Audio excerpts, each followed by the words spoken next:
সিটিতে। হ্যাঁ, সিটিতে আজকে প্রোগ্রাম দেখাবে আমার অ্যাট্রাকশনস আছে 2-3টে। একটা স্কাই টাওয়ার কি আছে, উপর থেকে ভিউজ দেখবো, আর হারবার ব্রিজ অ্যান্ড ওটা কি বলে, অপেরা হাউস। এটা দেখবো। যদিও এর আগেও গেছিলাম রাত্রিবেলা, দিনের বেলা সেটা এনজয় করছি, ট্রেনে চড়ছি, এখানে বেশ কয়েকদিন থাকছি, 3 উইকস অলমোস্ট হয়ে গেল, ফ্রি অফ কস্টে আছি, এটি আমার বেনিফিট। অনেকে যারা আসবেন বিদেশে, তারা যেন রিলেটিভসের বাড়িতে আসবেন, তারাই তো আপনাকে ঘোরাবে, সব কিছু ঘোরাবে। আমার কাছে এটা খুবই আনন্দের বিষয়, বিকজ আমার পকেটেতে একটা পয়সা খরচা হচ্ছে না। তারপরে আমার কয়েকজনের সাথে আমার শালা ঘুরিয়ে নিয়ে গেছে কয়েকটা বাড়িতে, আমার যে শালা বউয়ের ফ্রেন্ডস আছে তাদের বাড়িতে, এত সুন্দর খেয়েছি, এত ভালো ব্যবহার, অমায়িক ব্যবহার, প্রসেনজিৎ সাচে কিং পিপল, ভালো লাগে। মানে এই ফ্রিতে খাওয়া ধরা এনজয়মেন্ট করা ভালো লাগে। কালকে একজন গেলাম পারমিতা, ওকে আমি অবশ্য চিনি আগে থেকে, খুব ভালো খাইয়েছে। ওটা ফটো তোলার ইচ্ছা ছিল কিন্তু কালকে চান্স পাইনি আমি, তো ওকে আমি একটা মেসেজটা দিতে চাইছি থ্রু লাইভ, কি ভালো খাওয়া দাওয়া হয়েছে, হসপিটালিটি খুব ভালো হয়েছে, ফটোটা পেন্ডিং রইলো, আবার তুলবো। আর যেটা সবাইকে দেখো, আমি এসে আমার বলুদি, আমার বউয়ের অ্যাকচুয়ালি পিসির মেয়ে বলুদি, কিন্তু আমার দিদি, এটা মানে ফ্রেন্ড কাম দিদি সব কিছু। এই হচ্ছে আমার শালি, এর নাম হচ্ছে রুম্পা, ঠিক আছে। এ আমাদের ফাইন্যান্সার মিস পপ্পা, এর জন্য আমরা খুঁজছি, এ আমার বউ, হ্যাঁ রুম্পা,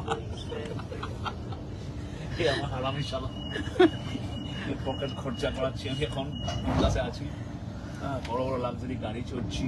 আমি অস্ট্রেলিয়াতে পারতে গেছিলাম আমার বউয়ের ফ্রেন্ডের বাড়িতে, সঞ্জিত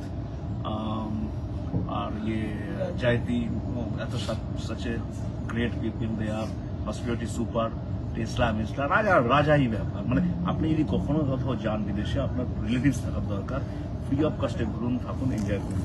কালকে কয়েকজনের সাথে মিট হয়েছে, একটা প্রবীর আর পল্লব আর কিঙ্কর নাম, দেরা ভেরি গুড পিপল, খুব এনজয় করলাম। পল্লব আর এই প্রবীর খুব দারুণভাবে আতিথ্যতা করেছে কালকে আমাকে, বাট বেশি মাছ খাইয়ে দিয়েছে, বাট ওভারঅল খুব এনজয় করছি। মানে overall tour was is I think is still going because we are leaving Australia on 18th, so এত সুন্দর পাবো না, তো সবাই আমরা এনজয় করছি। আর এনার জন্য পরে আমি আসবো আবার লাইভে, তখন ইনি হচ্ছে আমাদের সবকিছু, ইনি হচ্ছে আমাদের পপ্পা, মামি, পিসি শাশুড়ি, সবকিছু। তো এর জন্যই মেন আমাদের আশা, তাকে ওনাকে হ্যাপি রাখা, ওনার যে বিপির ওষুধগুলো কমাতে হবে, এই সমস্ত আর কি ব্যাপার আছে, সব ওরা ভালো লাগছে। আমার বৌদি এত মেহনত করে লাইভ করাচ্ছে, তার জন্য ওনাকে অসংখ্য ধন্যবাদ। বৌদি আজকে লুচি খাওয়ালো, আচ্ছা এটা বলতে ভুলে গেছিলাম, লুচি খুব ভালো ছিল, একটু নুন বেশি হয়েছে বলা যাবে না, লেগে গেছে বৌদি। হ্যাঁ, এই জিনিসগুলো ছোট ছোট জিনিস, ঝগড়া অশান্তি করার পর, আচ্ছা পটি আমি করছি 2-3 বার, এটা তার বেস্ট না, এটা কি অসুবিধা, যা পটি করাটা ইজ নট আ ব্যাড। তুই অমিতাভ বচ্চনের মুভি দেখেছিস না, বলে বুড্ডা হোক তেরা বাপ, তো এরকম, এগুলো সব জেনুইন।